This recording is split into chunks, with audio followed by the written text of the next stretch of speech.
Hey there, and I want to definitely welcome you to another Rise of the 1% podcast episode, and I am G Bass. And in today's episode, I got a friend and a brother on this podcast episode with me. This is a brother I actually grew up with. I'm talking about yay high. All the way up to tree high, right? Tree high.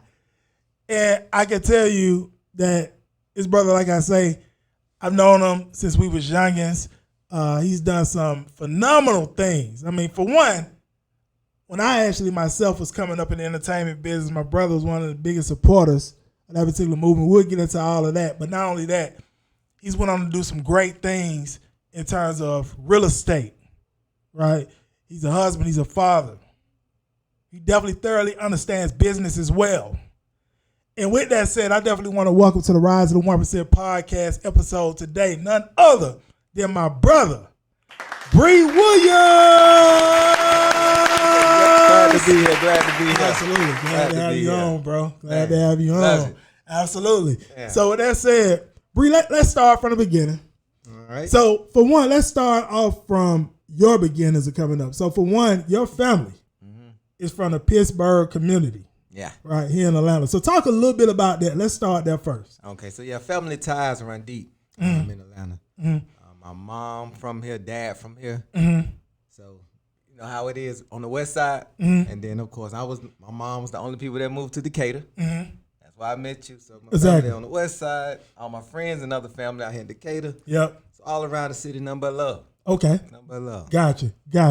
And what age, like in terms of you moving over to Decatur, of course, you grew up right across the street from myself and my mom and dad. What age was that around, you would say? That was around maybe first grade, 6 years old. Yep. Around that age. And I was 4. Yeah. Gotcha. So I met Bri actually when I was 4 years old. He was 6 years old. He was in the first grade. And my mom always liked to share the story that I actually went to the door at our house, Bri, and you was over at your house looking out the door. We looking at each other. My mom always say, I was looking over there like, it's a new boy that moved across the street. And long story short, that's how actually me and Bri ended up meeting, because we grew up in the same neighborhood, became friends. And Bri, me and you both went to Snotfinger, right? Elementary. So talk a little bit about that, Bri. Let's talk a little bit about us coming up in elementary school. I want to really paint this timeline. So let's talk a little bit about, what would you say, Bri, in terms of us coming up as Snotfinger, youngest coming up in the neighborhood. We grew up on Glenwood Rd, right? Talk a little bit about that. What would you say? Well, you know, for us, we were kids. And the people who we looked up to and loved, they loved us just as much. So it was just, you know, it get a bad rep, but you know, when that's your life every day, it's, you know, this is just what it is. But as far as growing up, I had a great childhood. All you had to do be fast, good at sports, and play football. Exactly. You know, you know how to do a backflip. Yeah. No issues. Yeah. Childhood was great. Absolutely. And Bri, me and you both, we're going to talk a little bit more about that. Me and you both was great at baseball coming up, right? We both played at Shoals Creek Park on Glenwood Road. And Bri, you played a lot of positions, bro. It was great at definitely baseball, bro. And me and you, Bri, matter of fact, we actually was fortunate enough to be on 2 championship teams together coming up in Little League, right? Yeah. One year, we didn't win every game, but we won a championship. The next year, we went undefeated. Yeah. Bri, Coach Wallace was our coach. Yes, he was. At Shoals Creek, right? Shout out to Coach Wallace, right? Most definitely. Bri, what would you say, though? Because me and you've had these conversations at times in terms of being on those championship teams, right? What's some of your thoughts on that, about us coaching up under Coach Wallace and us winning some of those championships at a young age? Yeah, so for me, teamwork. You know, like Coach Wallace, you know, we win as a team, lose as a team, regardless. So we got to have each other back. That's just what it was. Absolutely. It was, you know, no way around that. Right. So he really instilled that into us and what a champion is. You look good, you play good. Absolutely. You remember 100%. that? Yeah. So we the best looking and the best record. We did. So, we did. So having that, we was always competitive anyway. You know, it's just we finally got with the right coach and you know, start getting on the map. Absolutely. More. So yeah, we had I agree. Great little baseball career. Absolutely.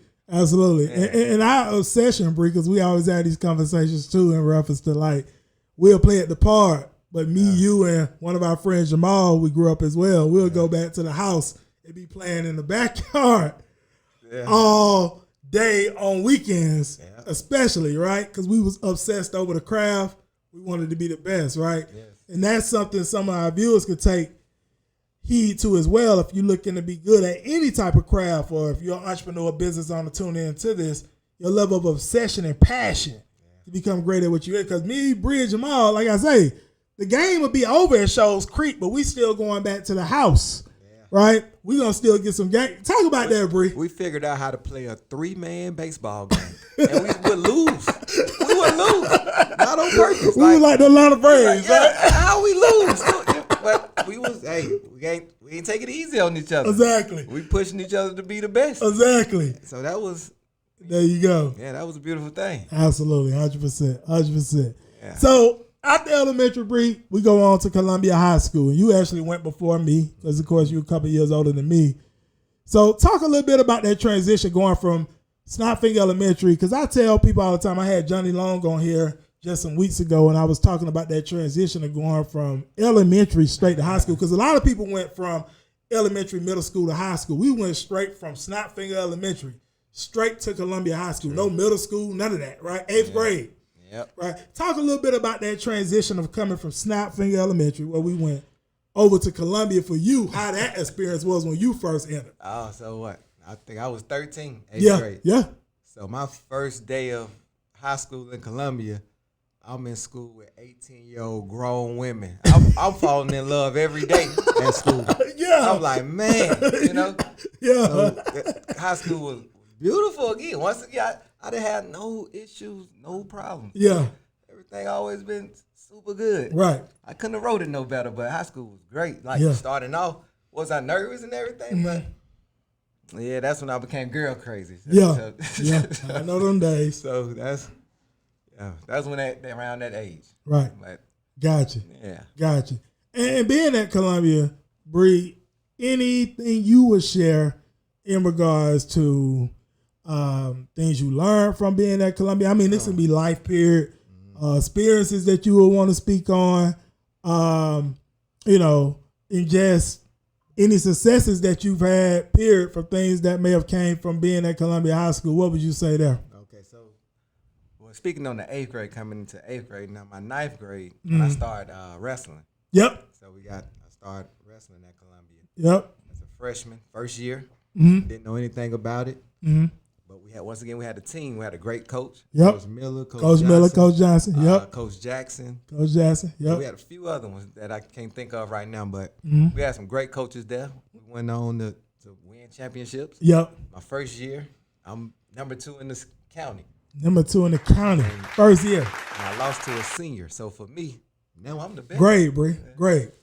Grade. I was in the 9th grade. 9th grade. Gotcha. 9th grade. Gotcha. I lost the championship to a senior. Mm-hmm. It was over for that. Who gonna come in and beat me? Yeah.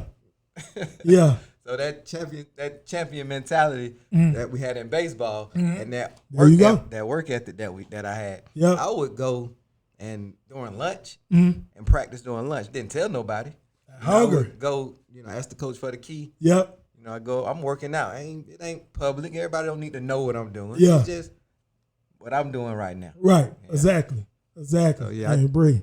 And that hunger. Absolutely. Yeah. Absolutely. It paid off. I know it paid off. Definitely later on. Talk a little bit more, Bree, about the wrestling journey, bro, because, of course, myself, I actually conditioned with you all in the wrestling team for a little while as well. I was doing it to prepare for baseball because I wanted to go hard with baseball. But at the same time, I know, Bree, you was going hard that 112 weight class at Columbia. Yeah. I mean, you was putting them down, bro. Like, talk a little bit more about the wrestling journey at Columbia and some of the successes, maybe even losses, whatever the case may be, when it comes to that. Yeah, so with same as you. Yeah. I joined the wrestling team because I knew the JV baseball coach was one of the wrestling coaches. There you so go. I'm like, okay, maybe I do good at wrestling. Yep. I got a better shot at getting on the team. Yeah. I end up being really, really good at wrestling. And yep. I kind of lost the passion for baseball at that. Yeah. That. So I picked up the wrestling more. Right. The practices. We practice harder than anybody in DeKalb County. Well, I know that for a fact. Everybody know DeKalb County. They would come to our school to practice with us. Yep. And that's just what it was. Yep. Any wrestling team. So we was cool with everybody. You know, it wasn't like we had issues with anybody, but we were the best. There and you that's go. just what it was. Absolutely. Definitely. Year after year. So Yeah.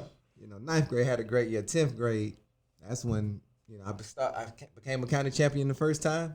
County champ, area champ. And we started traveling to all these far schools and really making a name for Columbia High School at that time. Absolutely. It was pretty quiet for us. Our football team wasn't. No. Not at that time. Our basketball team at the time. Congrats to them now. Exactly. But they're back doing then, great now, yeah. we were the ones keeping the I agree. keeping the name out there. I agree. Yeah. Bree was all in the newspaper and everything. I remember my dad used to come to me like, Bree in the paper, right? Bree in the AJC, Atlanta Journal-Constitution, for like whooping up on these guys on the mat in terms of wrestling. And then Bree as well in around your junior, senior year. So talk about that in terms of wrestling, in terms of some of your accomplishments there. Okay, yeah. So junior, senior year, I actually did go to the Nationals one year in Fargo, North Dakota. Yep, I remember that. I remember that. Good friend of mine's Willie Mays. Yep, Willie. What up, Mays. Willie? He the only person, I got to give him his props. He the only 4 or 5 time All-American that Georgia had back then. We had, one All-American, the guy, but Willie, to come out of nowhere like he came. Yeah. Willie, 103, by the way. And as long as I know Willie, even myself, don't even look like he weigh 103. But he whooping up on him, though. Put you down. Yeah. We ain't scared of nothing. So Yeah. Willie, but that part, me and him, we traveled a journey in wrestling together. Yeah. But then when we came back, I had my own pace I was going. So, 11th grade, 12th grade, state championship, lost that. That hurt, losing state. I really wanted to be a state champion, but I was not. Yeah. So I can't claim that title. But I was number 2.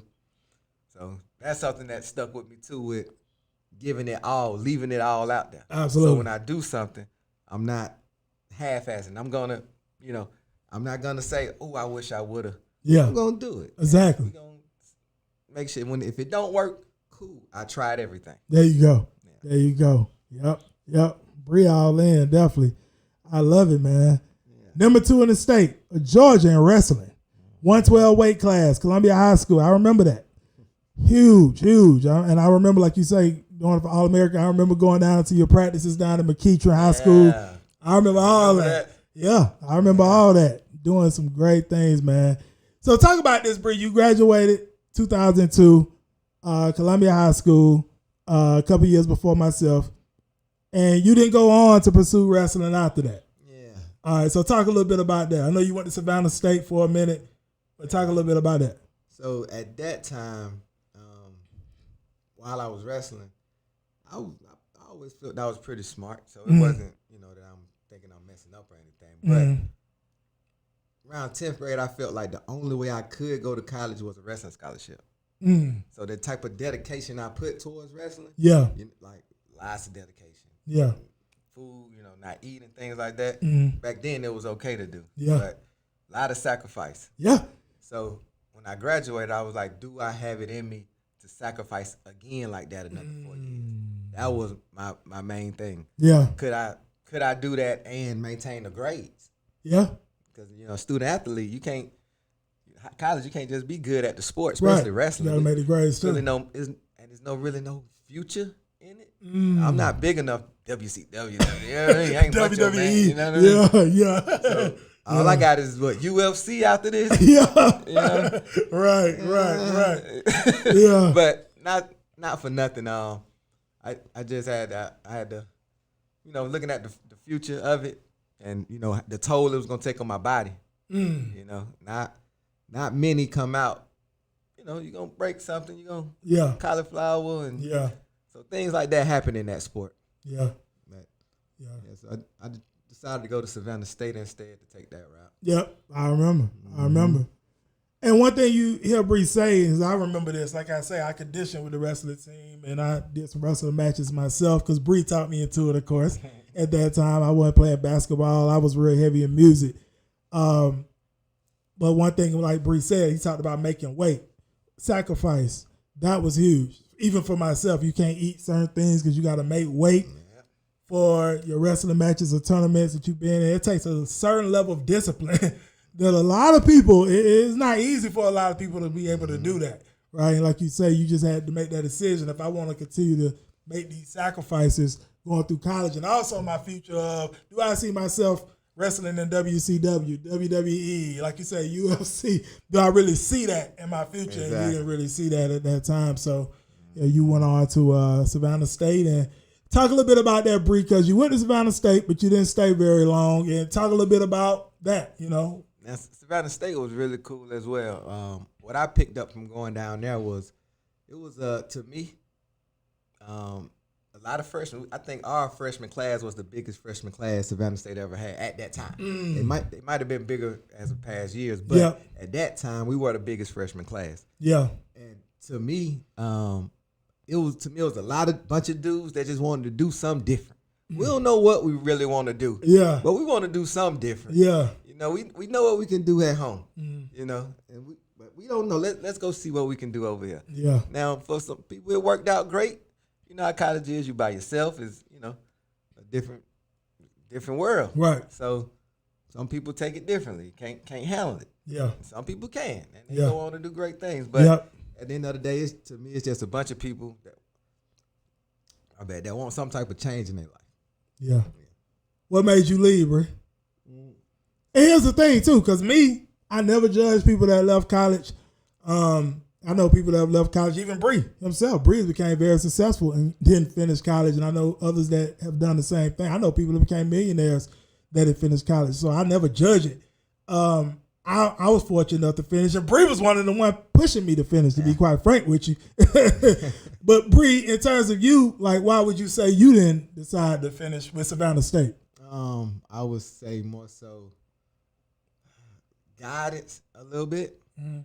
Not saying I didn't have any. Yeah. But, young black male, what I want out of life. I see the dude riding on the 24s with money, happy. Mm-hmm. He didn't go to college. You know what I mean? Not saying not for nothing. But I'm looking at it like, man, he seemed happy. Yeah. Then I see a Morehouse tag on an old beat up Honda. It's like, damn, that don't seem that fun. Not saying, this is a young, dumb mind. I'm young at the time, okay. 18, that's how I'm viewing my life. I'm like, well, my partners who do this, do what they want to do and having a great time. Yep. But I did focus in on I met one guy, he drove trucks. Mm-hmm. He'll come up every few minutes, pop out, put out a big old bankroll, and I'm like, bro, what you do? He's like, I drive trucks. At this time, I'm 19. I'm like, damn, so what I got to do to drive trucks? Yeah. Like, you just got to be 21. So for me, right then, I'm like, yeah. Okay. 21, 19. So 2 years, I got to stay out of trouble. Yep. So no dumb stuff. Yeah. So that put me in the mind state of not doing anything dumb. Yeah. You know what I mean? I got something I want to do. So I'm not finna do that. It's gonna mess up what I got planned. So I came home, did little odd end jobs or whatnot to maintain, and when the 21 hit, that's what I did. Absolutely. Yeah, I remember, Bree, when you was doing that in terms of odd end jobs, you would say. And let's talk a little bit about that, Bree, in terms of the odd end jobs, because you came back home and you was doing those odd end jobs. And around that time as well, Bree, we actually got this hard hitters movement going in the city. And Bree, of course, you was helping out with that alongside working your job, right? Let's talk a little bit about that, Bree, because in some of the content that I release, I talk about like hard hitters to those that are viewing these videos, and they may look at it like, oh, yeah, the entertainment business or whatever. Yeah. But let's just talk a little bit about that, Bree, because you saw the coming together of hard hitters while you was working your job when you came back from college at that time. First of all, Bree, talk about what did you see when it came to hard hitters at that time, and why did you even want to be a part of it to help push what was going on at that time? We was doing music, of course, club promotions later on, but really more music. What did you see there, Bree? Let's talk a little bit about that. So the thing of it is, me and you, we like this. So whatever you with, I know you're going to go hard at it. You you gonna go hard at it. Yeah. So if you say, Bree, this is what we doing. But it's what we doing. We ain't got it's nothing to talk about. Yeah. It's where we at. Yeah. So when it came to the music, you had all your stuff together. You know, you was in college. You know, when you came back. Yeah. And you was like, I'm gonna start the label. We dumb. Okay.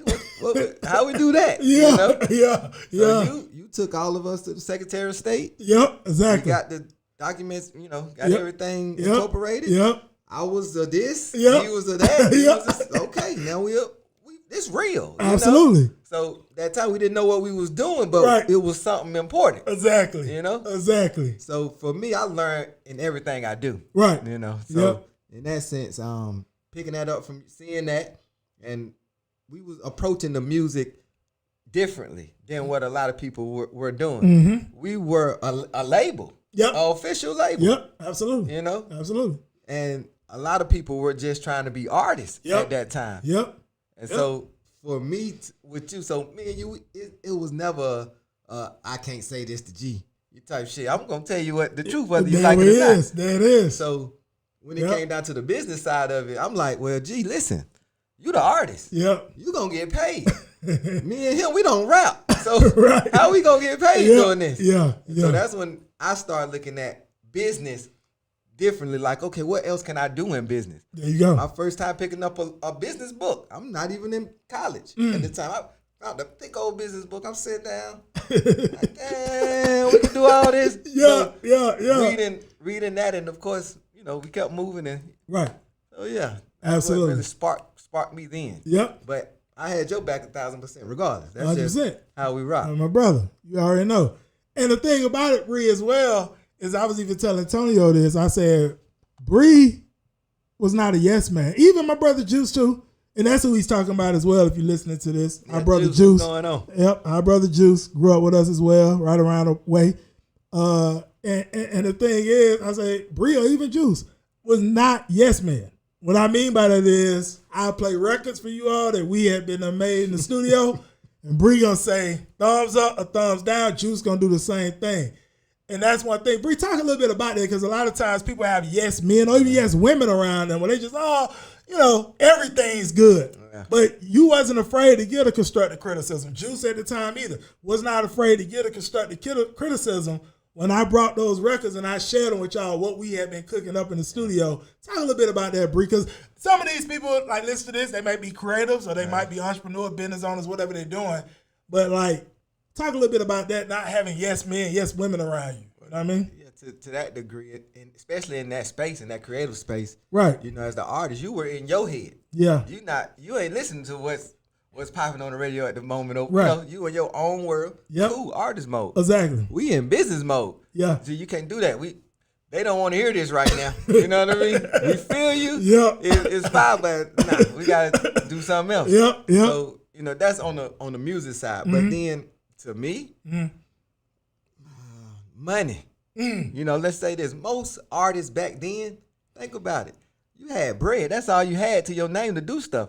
How you made your bread, not nobody's business. Exactly. But people always just respected the money. That's true. So now, as back then, you got a label. You're an artist. You got 15 people with you. Yep. You paying for all these boys to get in the club. Exactly. You paying for all the drinks. Yep. You think a nigga gonna tell you no?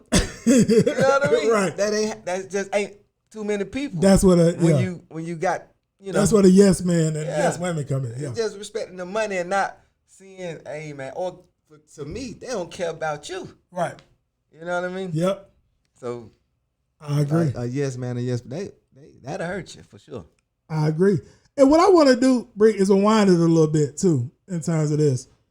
Because we talked about hard hitters, but of course, this started even from myself collaborating with Ra, right? Yeah. MP, that's where it started from. And then, of course, eventually we started hard hitters as well. Mm-hmm. So I learned a lot from, of course, being around Ra, definitely. And I brought it over to hard hitters. And then, of course, we came up with a lot of our own ideas and our own ways of doing things. But talk about our hustle, Bree. Mm-hmm.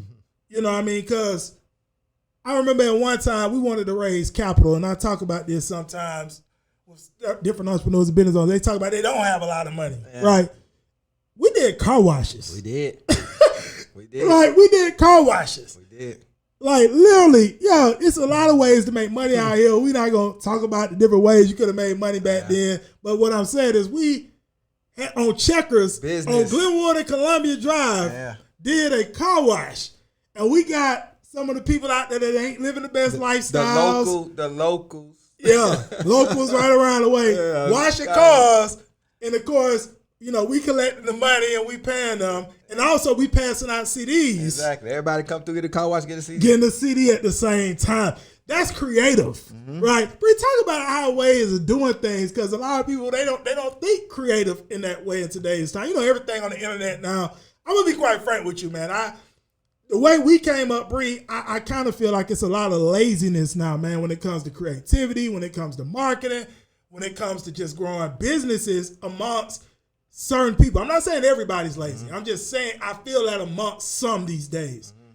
What would you say, Bri, in regards to that grind, that hustle, the way we created versus like now where you see everybody, I just want to post on social media and I'm going on about my day and hopefully some people reach out to me about my business. Like, what would you say there? Now to that's where it's a gray area because, we came up in a time with no social media. Right, it wasn't no social media really popping as much. Exactly. Yeah. So now our young next generation, they had social media their whole lives. Right. So they work it a little different. Exactly. They might only got to post that one post to make it do what it's supposed to do. Exactly. So, it's one of them where all we can do is learn from them. You know what I mean? Because you can't compete. Yep. These folks know too much. These kids, Yeah. They know too much. But so it is a sense of laziness. Right. Well, I wouldn't call it laziness. Just we got so much AI. So many tools. And it's one of them things where we can't be mad that they use these tools that No. Yeah, definitely. Yeah. We're in new day and time with that. Yeah, absolutely. But the grind back then was different. We didn't have the internet per se like that. I think Soulja Boy was just popping. Exactly. When he was. He was younger than us. Yep. But he understood the internet. I remember it. Because you had shows with Soulja Boy. I remember. Back then, yes. So that was absolutely funny. Open mics. The lady was like, at that time, I crossed my heart. When we was doing music and Soulja Boy blew up, I said, G, but we ain't got it. How the hell we gonna make it? This shit blowing up. That's what they want. I ain't got it. And we not even making that kind of music. No, we ain't even doing this. Yeah, the snap era. Yeah, we weren't really heavy on that. We ate Jeezy them. You know what I mean? Right. We ate. Exactly. We couldn't dance. And that's what was going on at that time. That's what was going on at that time. Hey.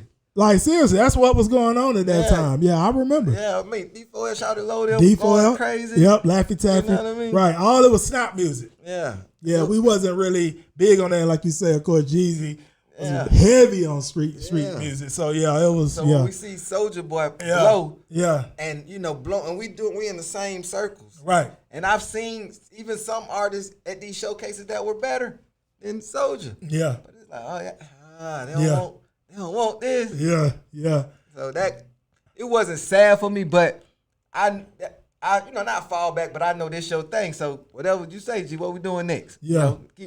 How we gonna keep this thing rolling? Absolutely. So that's 100%. How I looked at that. Yeah. But yeah, you managed. Yeah. You built the I don't know if you want to go in that yet. Yeah, we're gonna get into that. We're gonna get into that. And the thing is too, Bri, is when we doing this, like you say, man, I want to talk a little bit about our grind more, bro, because I think people need to hear that. And what I mean is, for instance, Bri, like you say, you was working a job, Juice was working a job. It was some people that was artists and hard hitters working jobs even outside of what I was doing or whatever the case may be.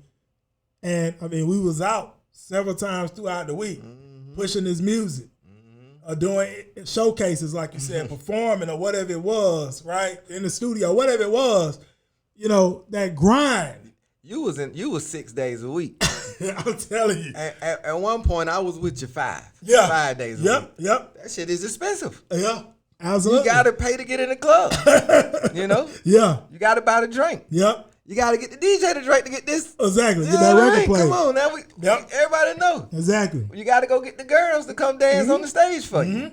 You got to get your homeboy to I'm video cameraing the whole shit. Yep. Making sure we got footage. Absolutely. For whenever we post. Yep. So the grind was definitely there. It was every night, So if you ain't have no job, that's why I was saying, like, to be an artist back then, you had to have money. Yep. Especially if you got a nice big entourage. Mm-hmm. Like, and where you get it from, it ain't my place to say. Ain't but nobody business, we right. had jobs. Exactly. You know what I mean? So 100%. everybody would. We need Pitch in. 500 CDs. All right, how much then? Okay, everybody pitching 50 in. a piece. And so we just, that's how we did. Absolutely. And it was a beautiful thing. That's to how me. you do it. That's how you do it. Coming together. That's what we did. Standing them. But I remember though when we first started. You know, we've been since J High. Yep. Your mom. Yep. Like, even if I didn't want to go with you, you know, your mom say, Bree, make sure he make it home every night. Yep. All right, don't worry about it. Yep. I get him home every night. Absolutely. So you acting the fool. You know what I mean? You acting the fool. He wasn't this G now. You know what I mean? Yeah. G Money back then. Absolutely. You know what I mean? CEO. Ain't taking no shit. Like, G, chill out, bro. Well, we wildin'. We definitely wildin'. And so seeing your growth though in business. Yep. You know what I mean? So that's what I see from you. And that's why whatever you with, I know you going 1,000 with it. For sure. So I can't do nothing but support it. Absolutely. Let's talk about this too, Bree. Because I've talked about this in some content, but it's good to have my brother on here to talk about it as well. Hard Hitters Day. Mm-hmm. We did these several years. And you remember, Bree, the first time we did it. Oh, man. Right? It was kind of like spur of the moment, right? Yes, it was. And Bree, we used to have the whole street down there packed out. Like, talk about it, Bree. Man, Hard Hitter Day was during our pushing the record label days. Exactly. We already in the neighborhood anyway. We got everybody know come to our street and kick it with us. Yeah. So this was just a weekend. We had probably an extra $100. You know, so everybody just super banked up. Natural ice, 240, you know, them 24 packs of natural ice shit. Get some of these.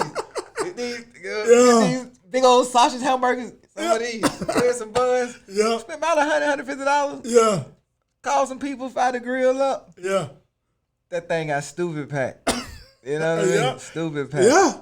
Yeah. Because you was already, we wasn't throwing parties then. No, we ain't got to parties yet. Yeah. We're going to get to that. We ain't got to that yet. Yeah, that was just word of mouth. Exactly. Our real friends who we rock with. Exactly. And that was, between your house, the neighbors on our street knew us. We knew what we kids, was doing. So it was just about, hey, y'all, we're going to have some people on the street a little louder than normal. Exactly.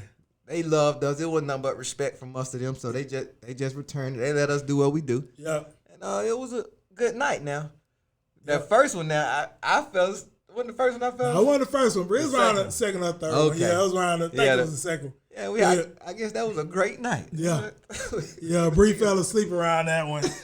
And I've shared that story on one of our podcast episodes in the past, but for you all that may never took a look at that podcast, Bree fell asleep and we had an incident where one of the brothers of Hard Hitters that night actually got and Bree woke up the next morning and didn't know what was going on. It was yellow tape around your like mailbox, your house, and everything, because it was in front of your house. And Bree didn't know what was going on. Yeah, and that was our brother, Sean Antonio. You know, he got or whatnot. It was a drive-by, but it wasn't meant for him. It was just, wrong people over at that night, and some stuff popped off. Cleared that up after that. Yeah, it cleared up. No. Yeah, it wasn't no problems after that. It was all it was a misunderstanding, and it just unfortunately it went that way. But we did Hard Hitters Day around about 5 years straight, and it's a great thing we did. Like you say, food, drinks, everything was free. We hand out CDs. CDs, come drink and listen to the music. Yeah, exactly. Yeah, it was big. I loved it. And people start preparing for Hard Hitter Day. Exactly. When y'all doing it. When y'all doing it. Yeah. There you go. So we had Glenwood Day, and then we had Hard Hitter Day. Exactly. There you go. Yeah. There you go. And even on some of the Hard Hitters Days, Bree, we did something at the club like that night, of scores or whatnot. Yeah, it was big. Yeah. It was great stuff. Well, around this time, Bree, I remember doing Hard Hitters, probably around about 06. You had your first son, right? Which is say cool. Yeah. How did that impact you, man, during that time? Let's talk about that. So I was 21 when he was born. So remember I was waiting to be a truck driver at 21. So so right around this time, I was ready to go do that, and he was on the way, and then the music was still going, because I think I fell back to go do that CDL school or whatnot. Right. So what happened? I'm gonna skip through a little bit of that story. I don't even know that part. Yeah, of it, you go ahead. You go ahead. For the most part, my son was born. Yeah. And then I started driving. I had a job driving what I wanted to do. Yep. And for him having the son, that was the life change, a big change in my life right there. Yeah. He changed my life because not saying I was selfish. I you, my cousins, but having a child is like, damn, I really rock with this one. You know what I mean? This you know what I mean? Yeah. This one all me. Yeah. And then coming from, I had a great stepdad. Don't get me wrong, but I didn't have my real dad. Died when I was 2. Never knew him. Yeah. So to me, I'm looking like, okay, I just want to be in this kid life 2 years. Yeah. You feel me? If I can be in his life 2 years, Yeah. I'll be at the same my dad was with me. Yeah. You know what I mean? Yeah. So I had very, very, very low expectations. At that time, yeah. Yeah. So.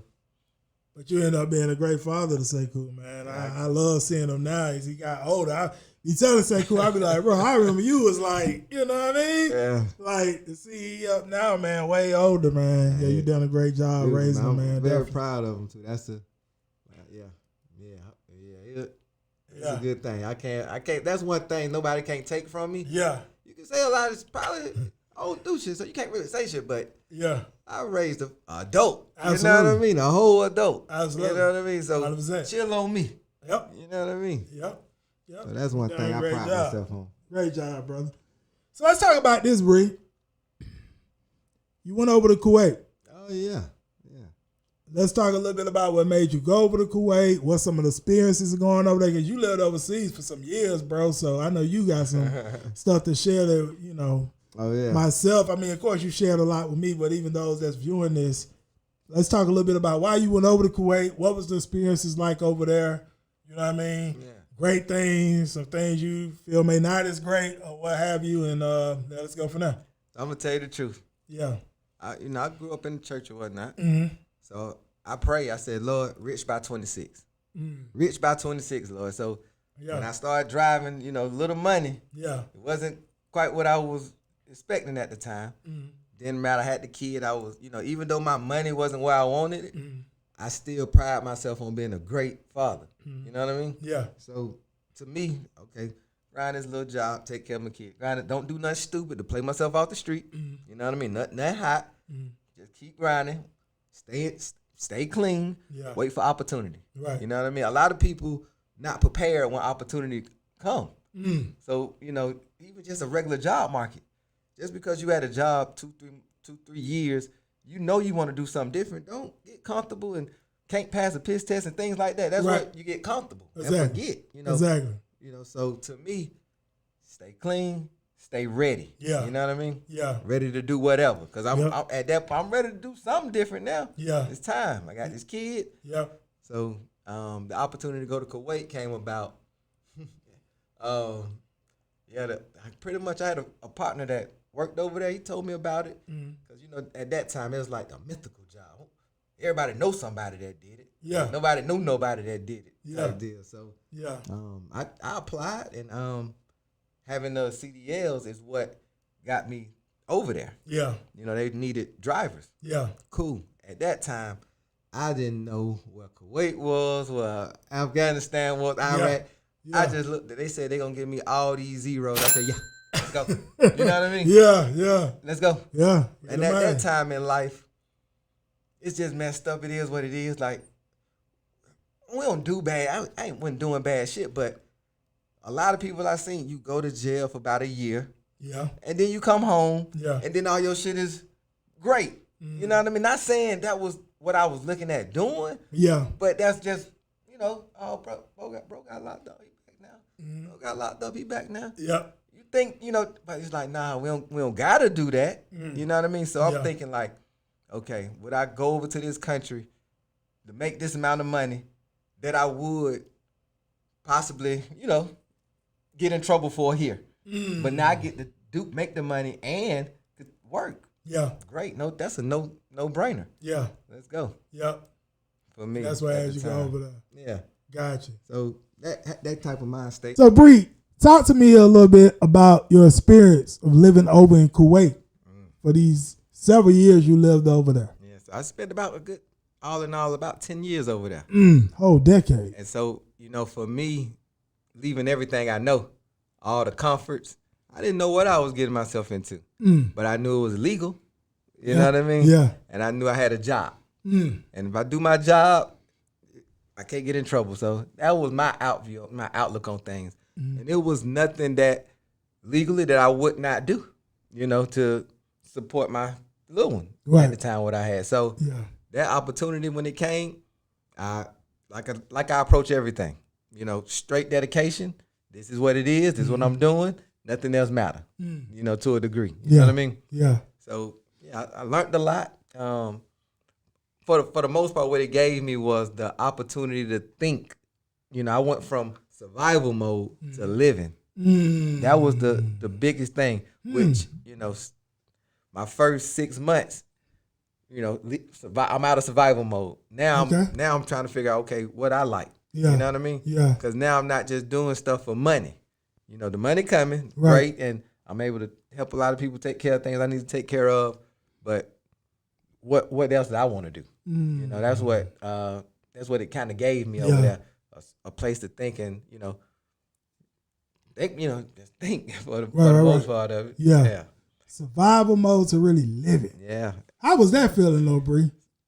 It's a great feeling that many people probably won't never experience. Yeah. You know what I mean? Because you check the check, and that's a different type of living. Yeah. And not saying no down to anybody who do that, but just stay ready for your opportunity. Yeah. When it do, don't beat yourself up. Yeah. And just give up. Yeah. Because that's when your breakthrough finna come. But for me, the living aspect, as far as traveling, I got to travel a lot. Yep.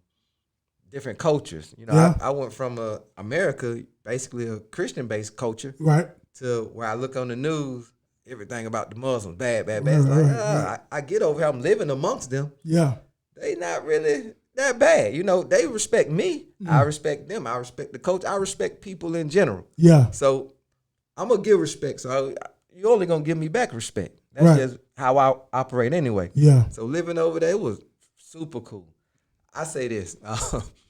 Living over there, I was 26.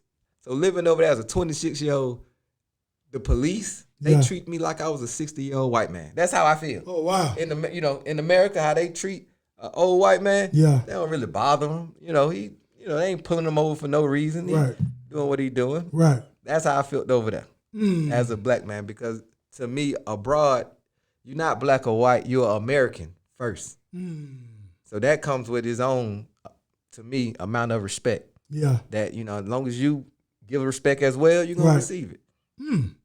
Yeah. Interesting. So I really had no problem traveling abroad because it was really cool. You know what I mean? Yeah. And I know they're heavy on religion over there, Bri. Talk a little bit about that, though, because I remember when me and you had some conversations, too. You talked about, even if you wanted to have a drink, it was way more expensive, or you had to trap, what? Well, no, couldn't drink over there. Okay. Drinking was illegal. Oh, Everything was illegal over there. Man. But for people that might have did, say a fifth of hen, back then it might cost us $30, $100. So it was but I didn't participate in those type of activities just so, but I knew of them. Yeah. So, a fifth of hen might cost $100. Yeah. So that was what people wanted to do, drink a little bit. Nobody really was trying to smoke weed or nothing like that over there. Yeah. We got jobs. Right. You know what I mean? But again, I wasn't trying to do none of that stuff. That's just what I know what people was doing. Yeah. But so that was it in itself. So for me, honestly, with my type of focus, I stopped drinking. No drinking, no smoking, no nothing. None over there. I was all sober thoughts. Wow. You know what I mean? For years. Yeah. And that's the game changer. Then my first year, I had no friends. Because I'm coming over here out the blue. Nobody know me. Yeah. They don't know who I am or nothing. For me, it didn't matter. I bought a PlayStation. I go to work, come home, play PlayStation, make my money, go to work, come home, play. And that was what it was. Talk to my fam. I rock with you. Yep. Exactly. Yeah. Take my little vacations and kept my head down and kept moving forward. Yeah. Your living situation over there, because I man. think I remember you sharing a picture. Yeah. Like how you lived over there. How was that situation versus living over here? So per diem, they pay for your housing. Mm-hmm. So I remember I told my mom when I was like in high school, Mama had me a maid when I get grown. I get over there, guess what I got?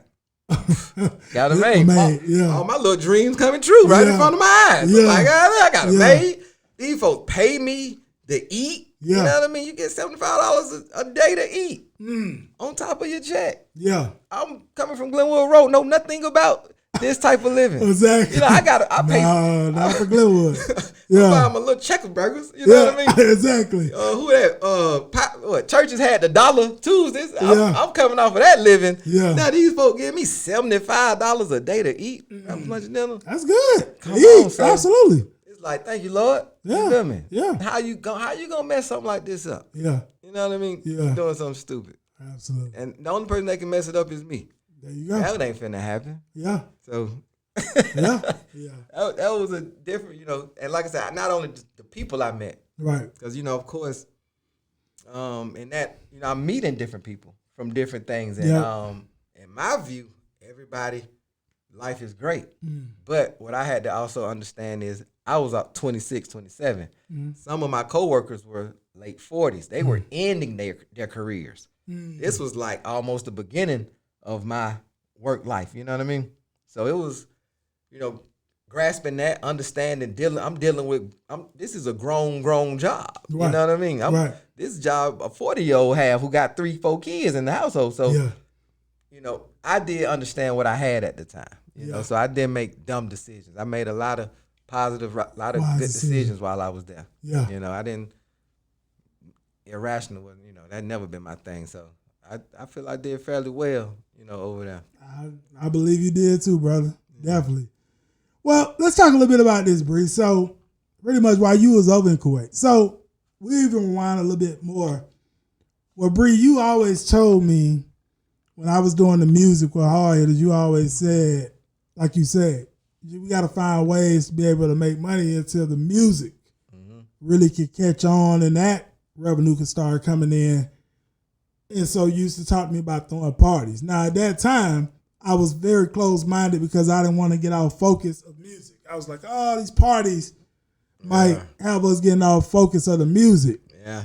And before, or even when you went over to Kuwait, Bree, is when, of course, I hooked up with Smurf at the time, and I decided to get in and started throwing events, right, parties and stuff. And it started really at Score Sports Bar, doing those open mics on Thursdays. And Bree used to come to pretty much all of them. Right? You ain't missed not one. And so talk a little bit about that, Bree, because you saw this before I actually decided to say, all right, Hard Hitters, let's partner up with Smurf with what he got going on with the Scores. And I brought in DJ Knight at that time and stuff. But it's like, talk about how you saw that, Bree, before. Okay, yeah. It even took off like that. You know what I mean? So it goes back to when you started the label. I knew you was the artist. Mm-hmm. So how me and Juice gonna earn while we doing this? Yeah. And I didn't never want to be we need $200, we need $5,000. I didn't never want to have that. I wanted to, you got the artist thing going. Okay, me and Juice, we got this thing going inside the company. I got this, Juice got that. So I wanted to keep business going. Mm-hmm. So the parties, I knew you had a lot of people, who rock with you. Yeah. On the music note, just personal. Yeah. A lot of us, we all did. It wasn't no social media big like that. So all these relationships we had with people were people either you really rock with us, to show up every week when we doing things. Yep. You used to send out a text. Yep. And pack a club out. Yep. Real talk. So Hard Hitters performing here, you send a text. It's like 30 people I don't even know. Cool, bet, let's go. Yeah. So, seeing that, and my gears get hold on. If we can pack a club out, we could throw a party. Yeah. So I'm like, hey, let's throw some parties. And at that time, nah, bro, we got to do this. All right, G. You know what I mean? Yeah. We'll go to some more parties. Yeah. Spending money in the party. Yeah. G, let's throw some parties, man. We can do this. Yeah. Nah, not yet. Okay. You know what I mean? Yeah. So it was one of them, like I said, I'm going to tell you, every time, if somebody do something that I see that we could have did before, I'm mad. Yeah. Gee, this supposed to been us. And you had every right. You know what I mean? You had every right. So in that sense, that was my view on it. Yeah. Because seeing you on a mic hosting, how you control the room. Yeah. You can't teach that. Yeah. And you had that. You, T Money, yep, second scores. Yep, absolutely. You know what I mean? Y'all had scores out the chain. Yeah, yeah. You know what I mean? Yeah. And you my partner. Yeah. You know what I mean? Yeah. It was love. Yeah. So, always kicking with T Money Smurfing. Y'all, exactly. What y'all built over there, that was, yeah. I saw that before, but because everybody already rocked with you. Exactly. The people who was throwing the parties anyway. So it was more love than what I saw that you knew people had for you. Yeah, because Bri, like literally, my mom even told me this, right? My mom would tell me, Bri say, man, G, when he go in that club and host, he a whole different type of person. And my mom came to me one day and told me that me and my mom was eating lunch. She said, Bri say, son, when you get on that mic and you hosting them parties, you a whole different person than what we see. But Bri was saying, gee, that's the lane, right? And yeah, we went on to have success with club promotions for many years. A lot of artists. And what I want to get to with this, Bri, is Diddy, right? So, he's real big right now in terms of his trial going on, right? Mm-hmm. And Bri, you had a chance to actually be in Diddy's presence when you actually was working at the airport, right? Yeah, I was. Okay, and I had a opportunity as well to be in Diddy's presence in another situation. But I want to talk about your situation. What was your situation like, Bri? So it was to me, being from Atlanta for one, we from here. Yep. We gonna see these artists and these people just doing regular stuff. Yep. So for me, I'm at work now. I worked at the airport. Right. Everybody come in the city, you got to go through the airport. And just after my job, I would have driving at the time. I would be able to stop in a few minutes and look around, see what's up. So literally, see Diddy by itself, no security, or maybe I can't remember. Very long, I'm like, damn, what's up? And really wasn't starstruck, but just acknowledge somebody. Oh, hey, ain't you? You know how when you from there, you ain't trying to look. Well, you look just like. You be like, yeah, that me. All right, that what's up, bro? Keep going hard. Shit like that. Just congratulate a nigga, go hard, and I with you. Exactly. For some reason, your music or whatever the case may be, whatever you're doing, keep going hard. That's just what, to me, I feel we do from the South. Just show love. Yeah. Nothing in return. Mm-hmm. So it was just it was ice cold, nothing. I ain't mad at him. It just was what it was. Yeah. Hey, I hate he going through what he going through now, but that's that's what it was. That's what it was. All right. Well, my experience with Diddy was he had a party here in Buckhead, here in Atlanta, at a club called Tongue and Groove. Okay. And that night, I'm gonna be quite frank with you. At that time, bro, I want to say you was over in Kuwait at that time. Mm-hmm. At this particular time, our crew didn't really pay money to go in clubs. Mm-hmm. We'd walk up, we knew the club promoters or we knew the club owner, and they just let us in. But this particular night, it was like, it's a Diddy party, Tongue and Groove. You can do regular admission and be with all the people, downstairs, or you can go VIP. And VIP was $100 a head. Yeah. Everybody in Hard Hitters that night, we put our money together, $100 a head. We said we're going VIP. Yeah. And not only that, we got a section and bottle service that night. And our section was right next to where Diddy's section was going to be. Uh-huh. So we ended up partying that night, having a great time. It's a Diddy party. It was packed out. A lot of beautiful women. All the dudes come out, of course, because they want to be around the beautiful women. And Diddy didn't walk in, and we see it as later on in the night, Hard Hitters. At that time, we in the section. And they walk in, and they go to their section or whatnot. And a lot of the Hard Hitters guys at the time, our team at the time, they're like, man, Diddy need to know who I am and Hard Hitters. So they go over to the section. He right next to us. It's not like he 2-3 sections down. No, he right next to our section. Yeah. They go over like, hey, we want to have Diddy meet G Money, founder and CEO of the Hard Hitters Productions Incorporated, whatever, and meet the team. And one of his guys just went crazy like, no, Diddy ain't mean nobody. That type thing, right? Yeah. Acting like my guys and even myself at the time, like we was groupies, right? And so, yeah, we got rowdy with it. I'm going to be quite frank. We're like, we ain't no groupies. We just need to let Diddy know if you're in the city of Atlanta coming all the way from New York, that's where y'all from, Bad Boy Entertainment, y'all need to know who the movers and shakers down here in the city right this moment. Right? And that's all it was. Yeah.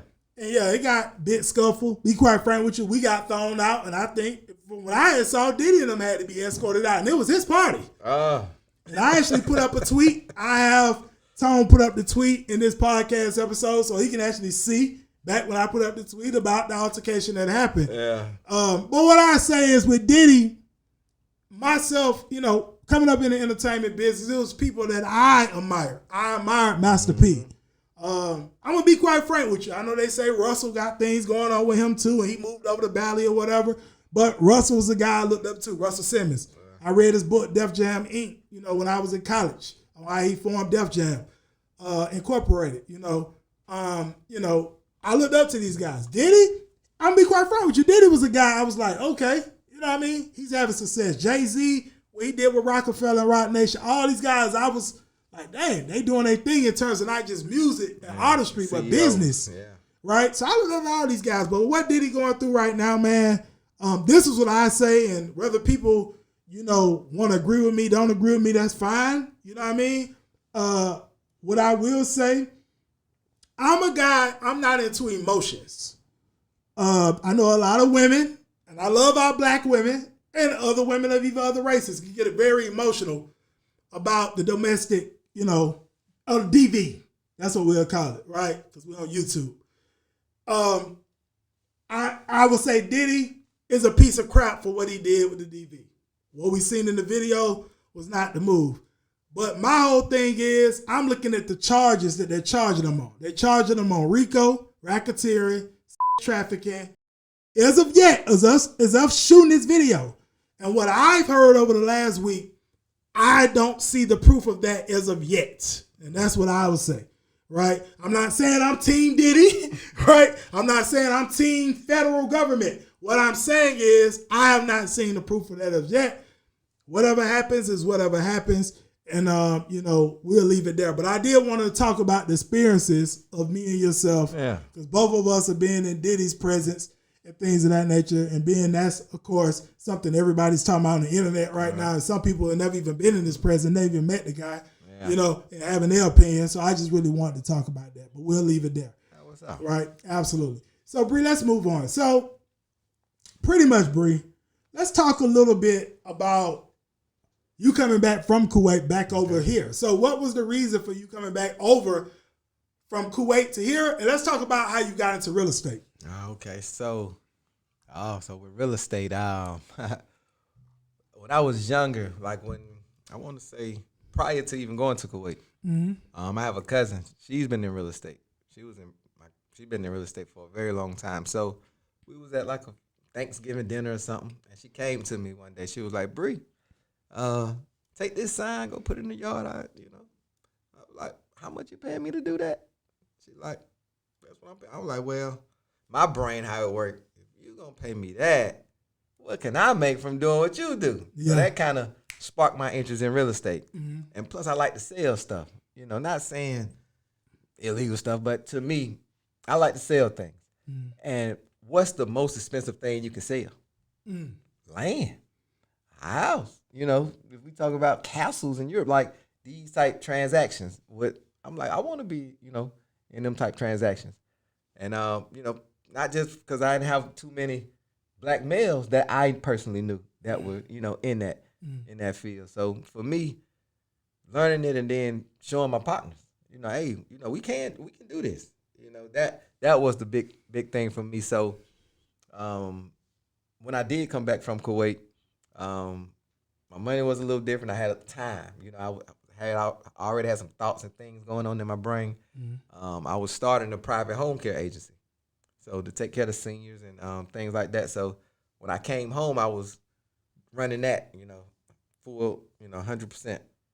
And while I was waiting for licensing, because getting licensed through the state take a little longer. So back then that was my first time getting licensed. So I didn't know the process or anything, but I knew I was doing everything I was supposed to do. So you can't deny me. It's just timing on when you gonna give me what I need to do so I can, run. So while I was waiting for my license for my private home care business, I took the real estate course. So, I just so happened I finished the real estate course, and my private home care license came like within 2 weeks of each other. Gotcha. So I got both businesses ready to rock and roll right now. Right. And so I wasn't able to give both the 100% I wanted to at the time. I was splitting it up, doing real estate and doing this, doing both, just switching lanes. Yeah. And from there, that was pretty much a nice little deep dive into getting let down. You know what I mean? And figuring out getting your stripes in business. You know what I mean? Learning. Yep. Because you got to learn. Right. And so I can say that's when I got beat up. You know what I mean? What I realized in it.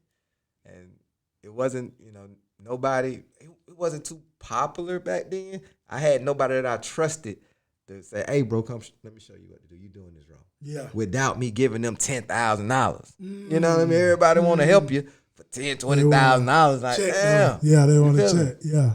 Rock with me. If you rock with me, you rock with me for the check. Yeah. None of the other. But that was the whole thing to me. Learning, business. Yeah. With my own money, spending a lot, losing a lot. You know what I mean? Yeah. But I did have some successes in that time. So it wasn't just all negative. Right. The success, it was the roller coaster. I didn't have control, you know what I mean, of what I was trying to do. But whatever I was doing, it was working. Yeah. That was the thing with it.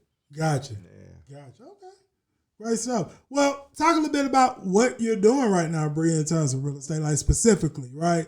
For anyone that potentially may want to do business with you with the real estate, how you can help them. Talk a little bit about it. So, as far as real estate, I got into real estate maybe 2013. Yep. And what it really is in real estate is all about your connections and your network. So, we have a lot of new agents. Shout out to new agents. I love new agents. It's enough money for everybody. Yep. But you just got to do things the right way. When it comes to that part of real estate. Yep. Everybody look at real estate as a get rich quick. It's not a get rich quick. Right. You're gonna learn. Either you're gonna pay to learn or you're gonna pay with sweat equity. Now myself, there's several people that I've sat and spoke with, I don't mind talking to anybody because I want people to do things the right way. Right. And not to waste their time like I waste mine. So if I can speak with you for 10, 15 minutes on the face, cool. I have, I do that because I have a passion for real estate. Right. And so that's the I already know you one do, thing with me with it. Definitely. I would do it for free, but it pay. Yeah. You know what I mean? Yeah. So that's just where I'm at with it. That's what I just like people to know. Anything real estate related, I'm kind of all over it, So it's a beautiful thing. Yeah. I'm just not into the lending part of real estate yet, but once I figure that out, I have my whole plate. Don't really need nobody no more. We can run this house, full circle.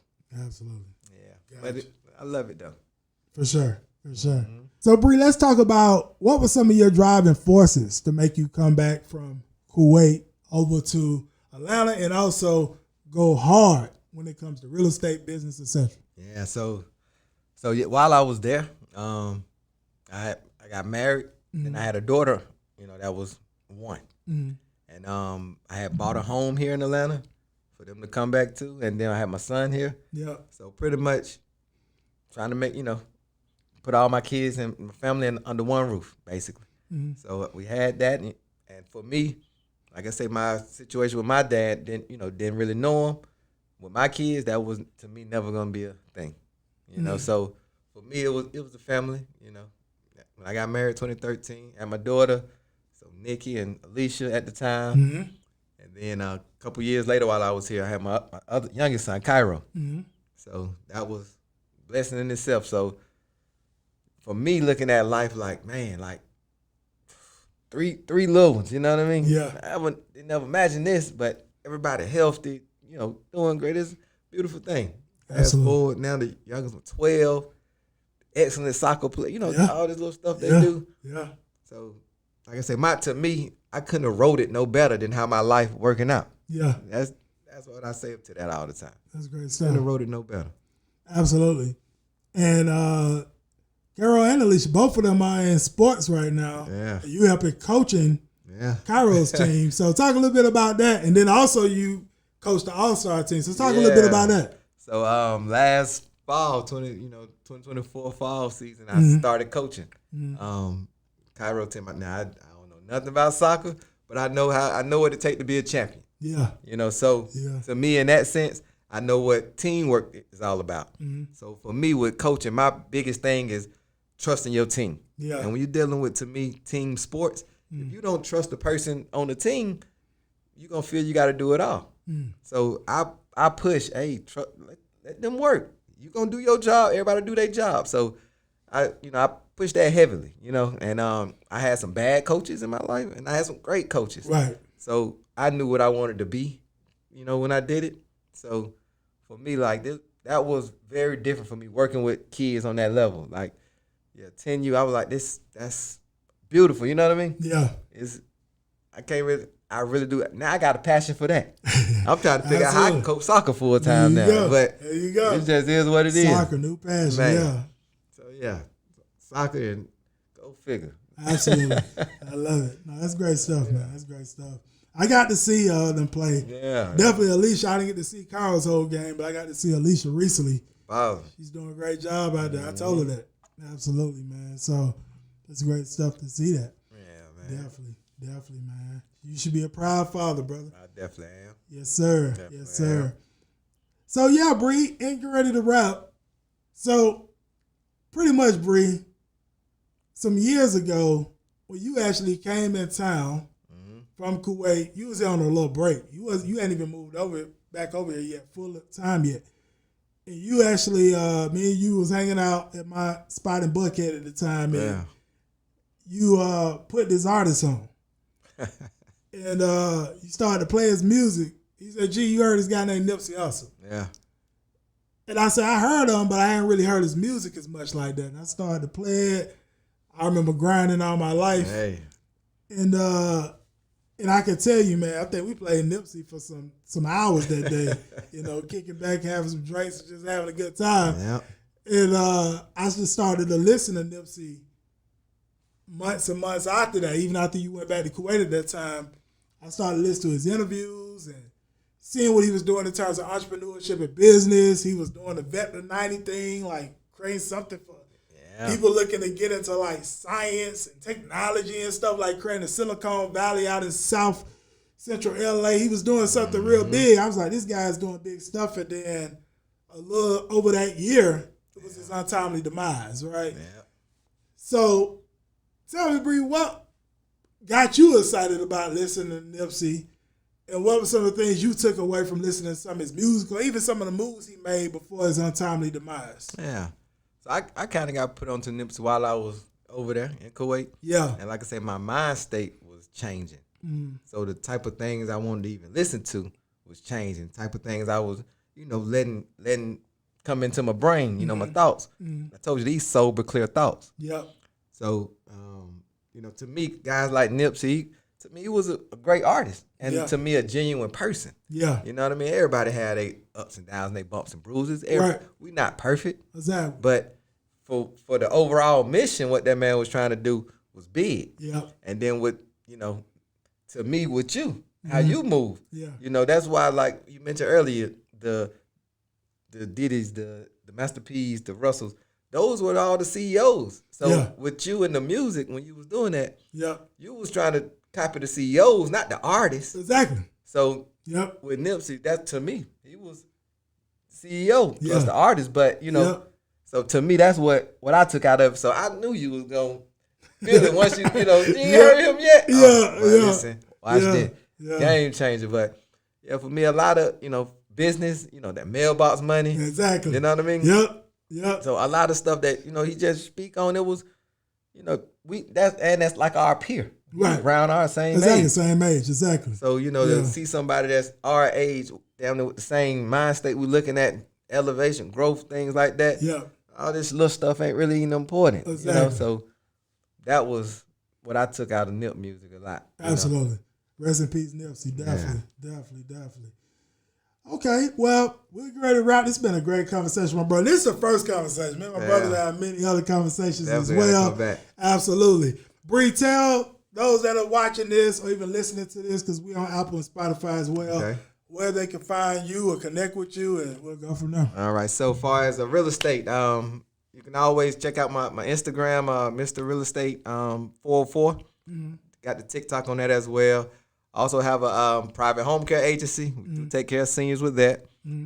I have BNSAC Home Repair. We do home repairs around your property. So we got a lot of things going on in the real estate realm. Like I say, my network in real estate is pretty big. I do have connections with a lot of different lenders, lawyers, and different tools, and maybe just a different outlook of how to get done what you're trying to get done. Yep. My thing is, I'm not gonna sugarcoat it for you. If you want to be lied to, don't call me. That's just what it is. Yeah. I respect your time too much. There you go. So there you go. That's where I'm at with it. Absolutely. There you go. You got it from my brother Bree Williams. Hey. He's one of my OGs, man. Y'all already know that. Like, seriously. And appreciate my brother coming on today, spending some time. It's a great conversation, bro. Enjoyed it. Yep. And absolutely. Then you got something out of this, which is I know you did. Make sure you bang the like button, being you on YouTube watching this. If you're new here, hit the subscribe button, turn on your notification bell. Also in the comment section, anything you got out of this conversation, anything you learned, valuable pieces you got out of it, type your biggest takeaways in the comment section. If you got questions, type them in the comment section as well. Also, feel free to share this around with anyone else you feel could benefit. And the last thing, we're on YouTube. Okay, we're on YouTube. But also, if you like to listen to audio at times, if you're traveling or whatever the case may be, we're on Apple and Spotify as well. Type in Horizon 1%. You can find all these episodes on there. Until next time, this is G Bass, my brother Bree Williams. And if you know us, y'all know us. Yep. For the people that know us, do not comment and share on this. Comment and share. You a hater. I know it. Absolutely. Y'all know us. If you know us, go on and like this thing, Go on and like it. Go on and like it. Go on and share it. Come on now. Absolutely. There you go. And with that said, we'll see you on the next episode. All right.